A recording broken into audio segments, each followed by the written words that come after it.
All right, cheap records. Let's talk about them.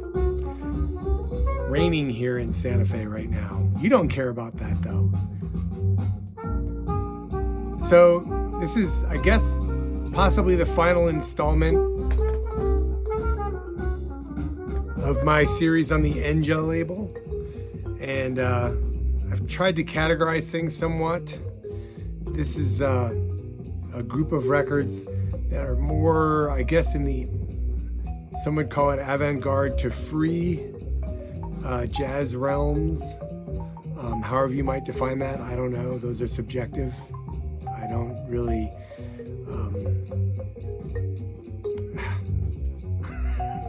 I'm at a loss. Anyway, what are we listening to now? Unfortunately, this record is not cheap anymore.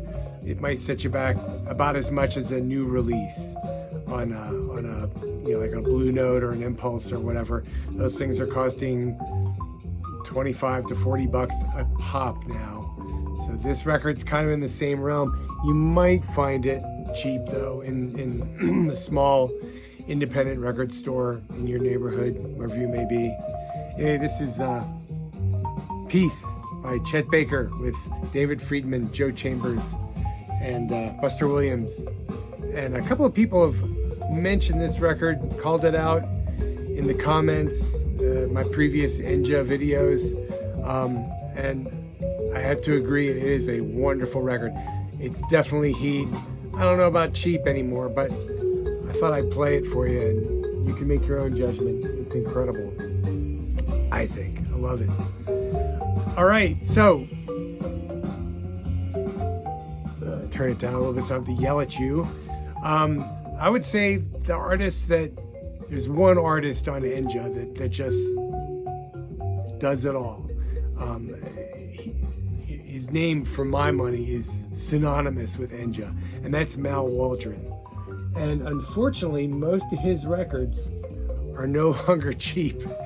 Even the old U.S. pressings that wound up on Inner City, or Enja USA pressed by Audio Fidelity. Not great pressings usually, but you know, at least you have the music. Even those are going for 30, 40 bucks on Discogs anyway.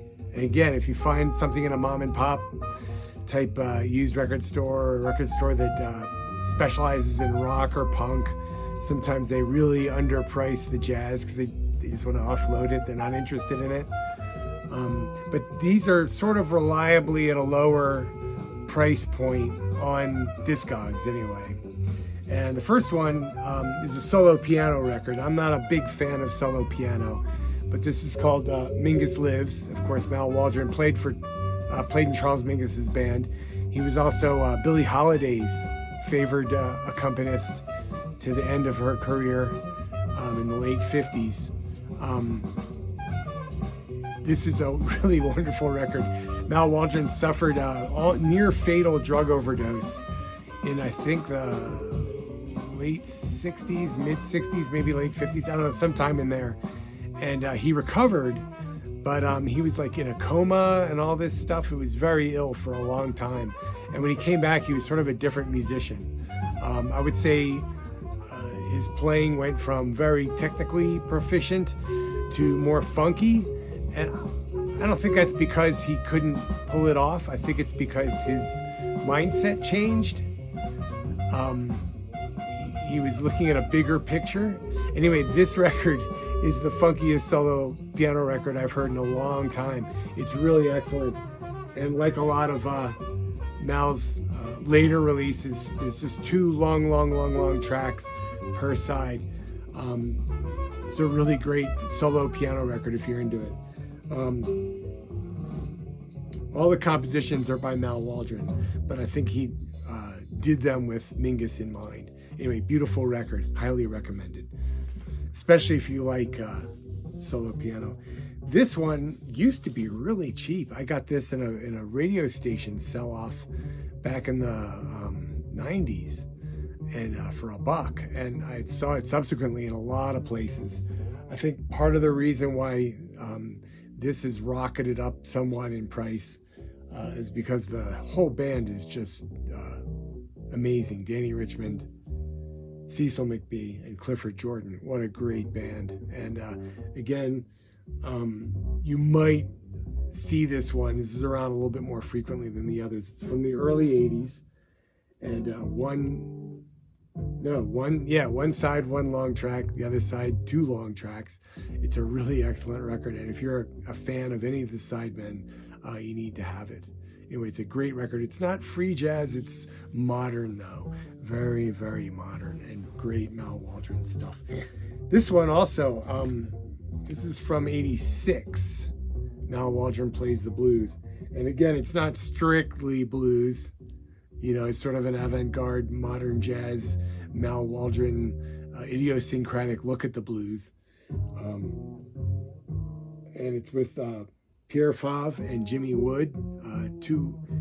Favre is a Swiss drummer associated with sort of the free jazz FMP world of music. But on this, he's not quite as radical as all that. Plays beautiful swinging drums. And Jimmy Wood is a really great former Ellington bassist who became an expat and lived in Switzerland, I believe, and Germany too, and was with Francie Boland's orchestra and a number of other really cool bands. I think he was in, I can't remember the name of the band, but they recorded for MPS, or one of those Euro labels, really famous, Sunbirds. Great band. Anyway, very open-minded, like Mal Waldron. This is a really cool record, and the compositions are again all by Waldron, and also 2 by Jimmy Wood. So yeah, highly recommended. And again, not necessarily cheap, but you might see it around. It's a fairly common record. This last Mal Waldron record I'm going to mention is not on Enja, but it's cheap, still cheap, and I highly recommend it. Mal Waldron Encounter with Gary Peacock, and the great Japanese drummer Hiroshi Murakami is also on it. And this is a fantastic record. It's on Catalyst in the US. I think it was on Trio in Japan. But the Catalyst pressing is last time I checked, still like less than $10. So you need to get this. 3 pieces by Waldron, 1 by Gary Peacock. Really fantastic. If you enjoy advanced jazz piano, Mal Waldron, you've got to get his records. You just have to. They're necessary. I'm going to go to a player you might not be quite as familiar with, who only recorded 1 record for the Enja label, and that's Marc Levin. Wonderful cornetist and multi-instrumentalist, also played mellophone and flute. He was an associate of Bill Dixon, went to Bennington, was part of that whole circle. Recorded not a lot of records, but every single one of them is really different and really interesting. This has a vocalist on 1 track. She's wonderful, Carita Holmstrom. The rest of it, there's some spoken word on 1 track by Levin himself, and but great playing from 3 Finnish players. Seppo Pakunainen, I gotta look at that. Also known as Baron Pakunainen, kind of a interesting figure in the Finnish jazz scene. Reno Lane, who played with everybody, great drummer, played with Jukka Tolinen, sort of a jazz rock guy, but also played with Tomasz Stanko and Krzysztof Komeda. He's on those records, so he's an interesting player. And the bassist is Teppo Hauta-Aho, who was on those great Edward Vasala records, especially Non Madol, which came out on JAPO in the early 70s, one of the spookiest and most unusual records you'll ever hear. This record also has its share of spooky moments. I really like it a lot. It's very Ornette Coleman influenced, and if you already are into Bill Dixon, this is pretty much a must-have. Really cool, no piano, no guitar, no chordal instruments, just cornet, and what else is on it? Cornet, reeds of various types, bass and drums, and vocals on 1 track, or maybe 2. Pretty sure just 1. Anyway, great record. Another record by Levin that you might see around is this, The Dragon. This is much more of a free jazz effort, and it's not on Enja. It was repressed like 10 zillion times. The original pressing here is on Savoy, but the repress on BYG and they repress the heck out of it. There's at least 2 or 3 different versions, can be had for relatively little cash. Anyway, Marc Levin, very interesting. Sadly, his magnum opus, which he released himself in Europe, is pretty hard to get and also very expensive. But that has Billy Hart on it. I can't remember the title of it, but it's a great record. Very Don Cherry influenced, I would say. If you're into Don Cherry, you need to check out these Marc Levin records. Another group that never really got the attention it deserved was these guys, Joint Venture. And most of them are still with us, fortunately. Ellery Eskelin on saxophones, Paul Smoker on trumpets, cornets, amazing player. Phil Haynes on drums, the great Phil Haynes, and Drew Gress on bass, who's really risen to prominence and is on a lot of really important recordings. Anyway, this is a great group. This is one of their very earliest recordings. Most of these guys played with Smoker already in his trio, specifically Phil Haynes. There's a different bassist named Ron Rahovit, who is on a lot of the Smoker trio records, which are also cheap. I'll take those on in a subsequent video. This is a wonderful record, though. It's if you like, again, Ornette, Archie Shepp, Charles Mingus, Sun Ra, you'll love this. This is a fantastic record. Can't overstate it. And I think almost in a conscious decision to say, hey, we're not quote unquote free jazz guys only. They pick out a couple of standards and they do them their own way. It's not fluff at all. It's raw, man. So they take on a bunch of originals, but they also do Lush Life and Just in Time, 2 wonderful standards. Anyway, Joint Venture's first album. They recorded 2 more for the label. Both have as CDs. Both are significantly more out, but no less wonderful. I'm not a fan of compilation albums. I really don't like them, but there's one on the Enja label that's unusually fantastic. It's called Live at the Festival, and this is the US pressing, which is cheap. The OG German pressing, not so much. But if you're in Europe, it might be the cheaper option. And this, if you look at the sidebar there, you can see the players on it. And it's kind of a weird compilation. There's only 4 different groups on it, each one playing 1 track. There's 2 tracks that to my ears are poorly recorded. And unfortunately, that's the Archie Shepp, which sounds like almost like a bootleg. Lots of echo, like reverb from the venue. They must have been playing in a large venue. And Karen Krog, Arnold Anderson track also suffers from the same issue. That said, they're both musically fantastic tracks. That said, the Bill Evans trio track has Tony Oxley on drums, who absolutely kills it and is very simpatico with Eddie Gomez on bass. That is an amazing trio. And that's a 15-minute long track. So to my mind, it's worth it just for that. But you also get an 18+ minute long track from Bobby Hutcherson, who oddly enough never recorded as a leader for Enja, which is kind of strange. It's the personnel on that is Harold Land, of course, on tenor, who sounds marvelous on this. Hal Galper on piano, who did record for the label several albums worth of material. Reggie Johnson on bass and Joe Chambers on drums. Anyway, get it for those 2 tracks. It's worth the trouble. It's really a great record, and it doesn't really hang together as a compilation in my mind, but for those 2 tracks, you'll listen to those a lot. They're really good. I've listened to them a lot. It's one of the few compilations that gets regular spins here. Another artist that's highly associated with the Enja label is Karl Berger, and always been a favorite of mine. Pianist and vibroharpist and composer. He recorded very prolifically for Enja and a bunch of other labels, both domestically here in the US and also mostly in Europe. And this was one of his early albums as a leader, not his first, but definitely early. It was recorded in 72, and I know he recorded some before that. It's not his greatest recording, but it's a good recording. If you like Karl Berger, or if you're interested in the side people, Masahiko Sato, we're going to talk about him in a minute. Edelhard Reudinger, he also appears on a couple of records I'm going to talk about. And Alan Blairman, ditto.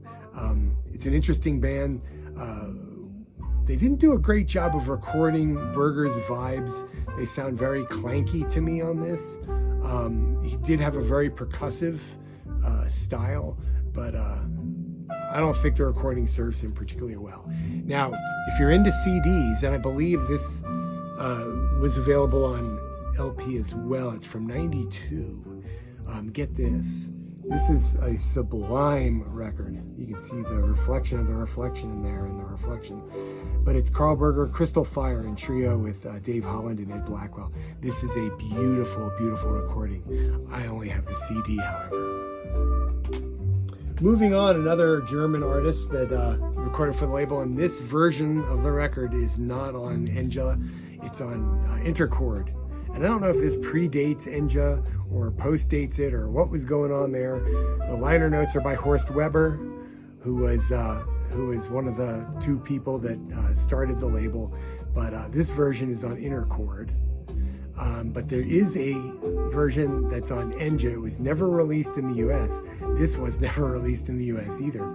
And it basically looks like a nebula with the black and white, typical, very stoic looking cover. Anyway, this is more artsy. Anyway, this is a great record. If I given the choice between the Berger and this, I would choose this hands down. Mangelsdorff is in fine form, but for some reason Blairman and Sato and bassist Peter Warren just really light it up. And as Masahiko Sato did a lot of experimentation with electronics, and he was somehow managed to use microphones or a pickup on his piano, and he treated it with a ring modulator, and that makes numerous appearances here.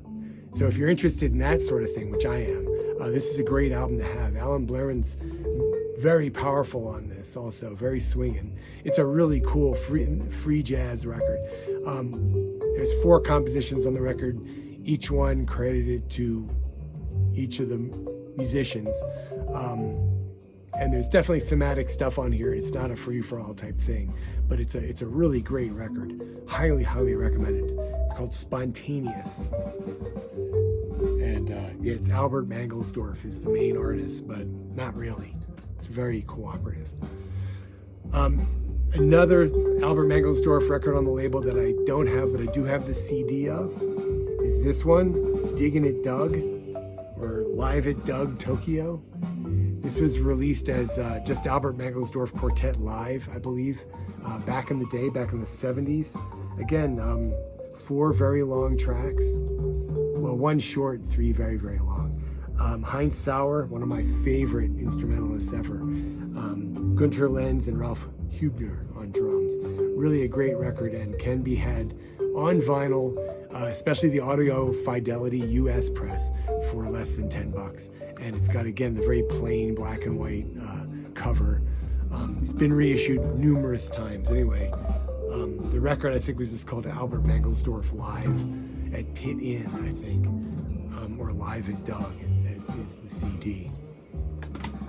Okay, I've mentioned Masahiko Sato. He did a record for the label also called Trinity. Again, this was released in the US, and the US issue is the cheap one to get. This is the Euro issue. And this has Pierre Favre, who I mentioned earlier, and Peter Warren, who I also mentioned earlier, on percussion and bass, respectively. And Masahiko Sato, of course, is a wonderful Japanese piano player who also uses the ring modulator on this, but a little bit more sparingly. If you're really into the ring modulator, get the Spontaneous record. It pops up on a couple of the tracks here in places, but then it disappears. Anyway, one track per side on this one. And this is pretty out. This is pretty free. It's not, if you know Sato's work, he's not a pounding sort of guy. He's more lyrical, more along the lines of, say, Bill Evans or Mal Waldron, less so Cecil or his countryman Yosuke Yamashita, who we're going to talk about next. But this is a pretty laid back, but also pretty free record. I like it a lot. I've had it for years. And again, the U.S. press on audio fidelity is very inexpensive. All right, so Enja did record a lot of Japanese artists, and chief among them is, besides Masahiko Sato, Yosuke Yamashita, and a wonderful piano player and performance artist. There's a great video of him on YouTube. He is playing a piano that has been set on fire, and he's wearing an asbestos suit, and he plays it for as long as humanly possible. That's his performance piece. So he's pretty crazy. He gets compared to Cecil Taylor a lot because he's very percussive, very expressive, emotional player. I don't buy it. I don't think he sounds anything like Cecil Taylor. He's more kind of like along the lines of a McCoy Tyner or Andrew Hill, perhaps less lyrical than Masahiko Sato, but very muscular and very rhythmically adept. Like whoa. And interestingly, one of my favorite records by him does not feature a drummer. It's just him and a bass player, Adelhard Reudinger, and this is called Inner Space. It's a beautiful record. It's pretty out, but it manages to be beautiful all the way through. It's a really cool record, Inner Space on Enja. This only came out in Europe, I believe. It's from the late 70s, 1977. If you are into like total balls to the wall free jazz, get this one. This is called Clay, and it's dedicated to Cassius Clay, who Muhammad Ali, basically. And I think he was already Muhammad Ali when this record came out in the early 1974. Anyway, this has this amazing drummer on it, Takeo Moriyama, who's possibly he's as energetic, if not more so, than Buddy Rich. He is crazy energetic, and he just thrashes. And of course, Akira Sakata has a similar approach on saxophone, and Yosuke Yamashita just flails away at the piano. So this thing is very intense, very, very intense. And one song, they faded out on side one, and it continues on side two, and the other 15 minutes long. So two pieces, one overlaps into side two, and then the other is 15 minutes long, called Clay. Anyway, interesting record. Very, very out. Very, very loud and in your face. I've outlasted the record. I'm sorry. You have to listen to me. This is my favorite, possibly one, I would say top 5 piano trio records of all time. And this is Yosuke Yamashita Trio. And this is with Shota, what's his name? Shota. It's the drummer that succeeded Takeo Moriyama. I can't remember his name. Shota Koyama and Katsuo Kuninaka on bass. Anyway, this is a great, great record. It mixes free jazz and sort of almost a funky, dirty feel, and then some lyrical moments. There's some more straight ahead almost moments on it. It's all over the place stylistically, which is why I love it so much. And it also pays homage to Mal Waldron, but it's totally a Yosuke Yamashita record. You know what I mean? And all the tracks are sort of classic pieces by Mal Waldron. He does one-upmanship. He does trains solis, and he does minuet. I think it's misspelled on this. And then he also does Mal's Back in Town. That's a Yamashita original. But you'll see what I'm saying. He really understands Waldron's approach to the piano, but he takes that as a starting place rather than as sort of a place of sort of worship. It's really a tremendous record and one of the greatest, I think, piano trio records ever made. And I think maybe one of Mal Waldron's is in there as well. I was talking about Takeo Moriyama earlier, and several of his records have gotten incredibly expensive in the last couple of years. This one is not really cheap. It's like a $25, $30 record. But he did record a record with his quartet, 2 saxophones, bass, and drums, on the Enja label in the 80s. This is from 84. It only came out, was not issued in the US, only Germany and Japan. And this is a real heavy-hitting record. If you like in-your-face post-bop jazz that edges into free jazz, I guess you could call it free bop, this record is consistently in your face. And Moriyama, as a drummer, is consistently in your face. It's a really great record. And it's the last one of his, I think, that's available for less than high 2, low 3 figures. So try to snap it up if you're really interested in that kind of music. And he's such a wonderful drummer. Really remarkable. Another Japanese artist, and this is the last record I guess I'm going to be talking about, that recorded for the Enja label, is Terumasa Hino. And really went on to just rule. I mean, his records are everywhere, and some of them I've talked about before. The Catalyst reissues of his records for Three Blind Mice are still all relatively cheap, plus his wonderful recordings for CBS, namely Double Rainbow. That's still cheap. The American issue of this, the US issue on Audio Fidelity, with, I think it has this cover, that's still cheap. This is German pressing. It's still a little bit less than cheap. Anyway, this is one of his forays into free jazz, and this really does get pretty free. Great players on this. Heinz Sauer, which is why I bought this, really. Really like his playing. He kind of sounds like Peter Brosman. If Peter Brosman was more of a bebopper or a Coltrane guy, he'd sound more like Heinz Sauer. He's got that big, aggressive, grainy sound I really like. Pierre Favre and Peter Warren, the sort of house rhythm section from the early 70s. Anyway, this is from 71, and it covers quite a gamut of stylistic approaches. They do the little instruments thing that the art ensemble was doing on one track. They do total unhinged free stuff. They do some rubato, mellow sort of, but free improvised stuff, ballads almost. And then they do sort of a free bop thing as well. It's kind of all over the place stylistically, but it's a good record. I wouldn't say it's one of Hino's greatest, but it's certainly worth checking out if you like him. Okay, this video is really incredibly long. I apologize for that. Hope you enjoyed the series. Hope you enjoyed this video, and I'll be back with more sort of loosely categorized inexpensive records that are hopefully really inexpensive. I've got some recently that are really inexpensive. So maybe I'll talk about those so you don't get wallet fatigue. Anyway, take care, and thank you for watching the whole video.